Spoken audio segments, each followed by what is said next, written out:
ఇక తెలంగాణలో ప్రభుత్వం మారే వరకు ఏ ఎమ్మెల్యే ఎప్పుడు ఏ పార్టీలకు వెళ్ళి ఏ పార్టీ పోతున్నాడో తెలుస్తలేదు. ఇక రోజు రోజుకు కారు పార్టీ కాలవుతున్నదట. ఎప్పుడు ఏ ఎమ్మెల్యే గులాబీ కండువ తీసేసి కాంగ్రెస్ కండువ అప్పుకుంటున్నాడో తెలియకుంటున్నది. ఇక అసెంబ్లీ ఎన్నికల ముందు మొదలైన చేరికలు పార్లమెంట్ ఎన్నికల అనంతరం మరింత జోరును అందుకున్నాయట. ఇప్పటికే పలువురు ఎమ్మెల్యేలు కారు దిగి కాంగ్రెస్ లోకి పోగా తాజాగా hat trick MLA CM Revanth Reddy సమక్షంలో కండువా అప్పుకున్నాడట.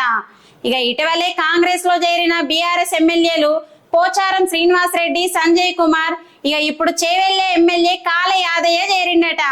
ఇక ఈ యాదయ్య ఎవరంటే ముందుగాల కాంగ్రెస్ పార్టీతోనే రాజకీయ జీవితం ప్రారంభించిండట. ఇక ఎంపీపీగా జెడ్పీటీసీగా పనిచేసి 2009లో తొలిసారి చేవెళ్ళ నుంచి పోటీ చేసి ఓడిపోయినట్టులా. ఇక మళ్ళా 2014లో ఎన్నికల ముందు బీఆర్ఎస్ లో చేరగా ఎమ్మెల్యేగా గెలిచిండు.